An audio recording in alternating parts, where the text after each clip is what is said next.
Hello and welcome to career map online. তোমাদের যেমন মন খারাপ, আমি কেন প্রত্যেকটা টিচারেরই আমি আশা করি যে মন খারাপ তোমাদের জন্য। তার কারণ যে তোমরা দিন রাত পরিশ্রম করেছো, পড়াশুনো করেছো, পরীক্ষা দিয়েছো, মক টেস্ট দিয়েছো, রাত জেগেছো, জেগে পড়াশুনো করেছো এবং এসএসসিতেও করাপশনের ছায়া ঢুকে গেল। তাহলে কি এসএসসিতেও স্ক্যাম ঢুকে গেল? তাহলে কি এসএসসি সাধারণ স্টুডেন্টদের পক্ষে যারা পড়াশুনো করে পরীক্ষা দেয়, অনেক স্বপ্ন নিয়ে পরীক্ষা দেয়, তাদের ধরাছোঁয়ার বাইরে চলে গেল? তাহলে কি এসএসসি জেনারেল স্ট্রিমের স্টুডেন্টদের পক্ষে অনেক হাই জায়গায় চলে গেল? এত কম্পিটিশন বেড়ে গেল। আগামী দিনে তাহলে কি করব, কি পরীক্ষা দেব? রাজ্য সরকারের, পশ্চিমবঙ্গের রাজ্য সরকারের সেই ধরনের পরীক্ষার, সেই ধরনের ভ্যাকেন্সি আসে না, রিক্রুটমেন্ট আসে না। সেন্ট্রাল গভর্নমেন্টের একমাত্র এসএসসির ওপরেই ডিপেন্ডেন্ট বহু স্টুডেন্ট।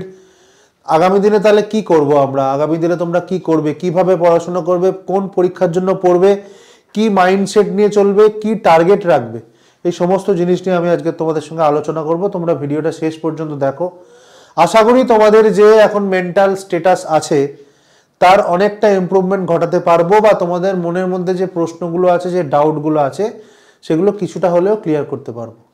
দেখো, সবার প্রথমে একটা কথা আমি তোমাদের বলে রাখি যে চাকরির পরীক্ষার রিক্রুটমেন্ট যেদিন থেকে শুরু হয়েছে, সৃষ্টির আদিকাল থেকে, আর আগামী দিনে যত হাজার বছর এই চাকরির পরীক্ষার রিক্রুটমেন্ট চলবে, করাপশন এই রিক্রুটমেন্টটার একটা পার্ট হয়ে থেকে যাবে। এটাকে কেউ কোনোদিন, করাপশনটাকে কোনো চাকরির পরীক্ষার, কোনো কম্পিটিশনের পরীক্ষা থেকে আলাদা করতে পারবে না। এটাই বাস্তব কথা। করাপশন সবসময় থাকবে। কোথাও না কোথাও কেউ না কেউ ঠিক কোনো না কোনোভাবে ভিতর থেকে কোথাও না কোথাও ঢোকার চেষ্টা করবে। এখন সেটা যখন প্রয়োজনের থেকে বেশি হয়ে যায় বা আমাদের চোখে লাগে, তখনই সেই জিনিসটা আমাদের চোখে পড়ে। আদারওয়াইজ প্রত্যেকটা পরীক্ষায় তুমি ধরে রাখো 99% কেসে কিছু না কিছু করাপশন হতে থাকে।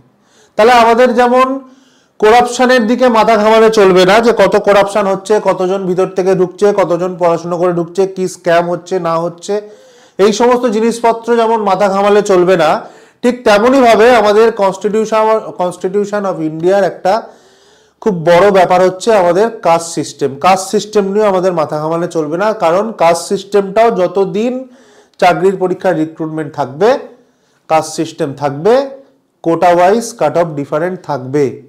এই কাস্ট সিস্টেমের বিরুদ্ধে লড়াই করে, করাপশনের বিরুদ্ধে লড়াই করে বহু ছেলে আগে চাকরি পেয়েছে, বহু জেনারেল স্ট্রিমের ছেলে, সাধারণ ছেলে পড়াশুনো করে চাকরি পেয়েছে, আগামী দিনেও চাকরি পাবে। এখন ব্যাপার হচ্ছে যে এই যে করাপশনটা যখন আমাদের চোখে লাগে বা কিছু স্ক্যাম আমাদের সামনে ধরা পড়ে, তখন খুব স্বাভাবিকভাবেই যারা পড়াশুনো করে, খেটে পড়াশুনো করেছে, তাদের অত্যন্ত গায়ে লাগে, যেটা লাগছে, এবং সেটাই স্বাভাবিক। এখন দেখো, তোমাদের কাছে দুটো রাস্তা, পরিষ্কার জিনিস, দুটো রাস্তা।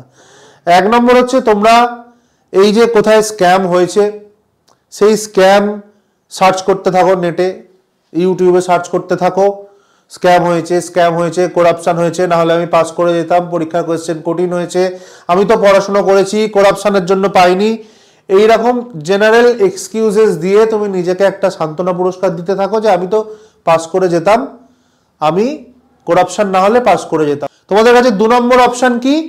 যে যা করাপশন হয়েছে হয়েছে, যা স্ক্যাম হয়েছে হয়েছে, যা কাট অফ হয়েছে হয়েছে, আমি কি আমার বেস্ট দিয়েছি? আমি কি আমার 100% দিয়েছি? আমি কি পরীক্ষার সময় যে কোয়েশ্চেনগুলো করার কথা ছিল ম্যাক্সিমাম করে আসতে পেরেছি?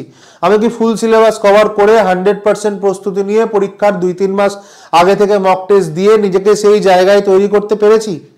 যদি 17,000 ভ্যাকেন্সি থাকে, তাহলে সেখানে কত করাপশন হতে পারে? 1,000, 2,000, 5,000, 12,000 তো ফেয়ার রিক্রুটমেন্ট হবে।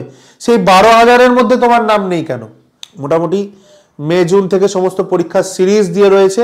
প্রথমে সিলেকশন পোস্ট হবে, তারপরে সিজিএল হবে, তারপরে সিএইচএসএল হবে, তারপরে এমটিএস হবে। আগামী বছরও আশা করা যাচ্ছে প্রত্যেকটা পরীক্ষায় যথেষ্ট ভালো ভ্যাকেন্সি থাকবে।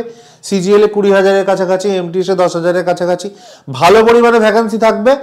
আগামী বছরের প্রথম দিকে একদম আরআরবির এক্সামস আছে, আশা করি আরও যদি 2-1টা পরীক্ষার ভ্যাকেন্সি বেরোয়, সামনের বছরটাও কিন্তু খুব ভাইটাল।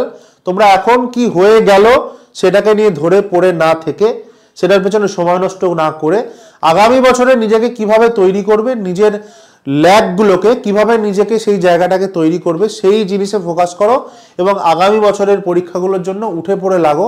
আশা করি তোমাদের আমি বোঝাতে পেরেছি যে তোমাদের সামনে এখন কি করণীয় এবং তোমরা কি করবে এবং কি করবে না।